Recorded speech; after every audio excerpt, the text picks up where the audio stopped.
ہماری ایک بچی ہے چھوٹی، وہ ہر اس شخص کو جس کی داڑھی نہیں ہے اس کو بچہ کہتی ہے، معصوم جو ہے۔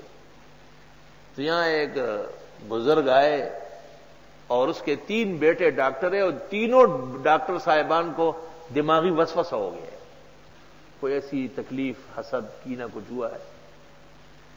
ڈاکٹر جی کے مقام کو پہنچ کے بس اس کا دماغ خاموش ہو جاتا ہے۔ تو کسی نے ان کو کہا وہاں ایک مولوی ہے وہ دم جانتا ہے۔ میں نے 2-3 دن دم کیا، خدا کا کرنا یہ تھا کچھ فائدہ ان کو محسوس ہوا۔ آخری دن وہ جو ان کے والد تھے وہ میرے ساتھ بیٹھے تھے، اور وہ بچی کہتی ہے کہ معصوم سوکھ دے، یہ بچہ کہاں کا ہے، کون ہے؟ تو میں نے کہا بس ٹھیک ہے بتاتا ہوں۔ مجھ سے پوچھا کہ یہ بچی کیا کہ، میں نے کہا یہ ایسی بات نہیں، آپ بتائیں۔ نہیں آپ بتانا پڑے گا۔ میں نے کہا رہنے دے، خواہ آپ کو تکلیف ہو جائے گی۔ کہنے لگے کہ نہیں بتا۔ میں نے کہا یہ کہتی ہے کہ یہ چھوٹا بچہ کہاں سے آیا ہے؟ کہا کہ مجھے بچہ کیوں کہہ رہی ہے؟ میں نے کہا آپ کی داڑھی نہیں ہے، اور جس کی داڑھی نہیں ہے وہ یہ سمجھے کہ یہ نابالغ بچہ ہے۔ دلیل بالکل واضح ہے۔ توبہ۔ اس لیے میں عرض کرتا ہوں کہ سفید بالوں والوں کو بھی اپنے بالوں کی حیا کرنا چاہیے۔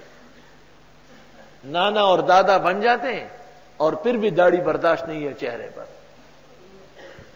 فجر کی 2 رکعت سنت، ظہر کی 4 اور 2، مغرب کی 2 اور عشاء کی 2، اس سے زیادہ موقت سنت جس میں کبھی ترک ہوا ہی نہیں ہے۔ ہر سنت کسی سفر میں تو ترک ہو چکی ہے۔ ترک السنن فی السفر سنن۔ اللہ تعالیٰ کو سفید بالوں سے حیا آتی ہے۔ سفید بالوں والوں کو خود بھی حیا کرنا چاہیے۔ بعضوں کے بال سفید ہو گئے اور ابھی جو ہے نا صفن صفا لا تری فیہا عوجا ولا امتا، کٹا کٹو۔ ومن السنن ترک السنن فی الاسفار، مصنف عبد الرزاق میں، لیکن داڑھی کبھی ترک نہیں ہوئی۔ اور داڑھی صرف سنت مؤکدہ نہیں، فی حکم الواجب ہے۔ ابن الحمام محقق فتح القدیر میں اور ابن نجیم البحر میں لکھتے ہیں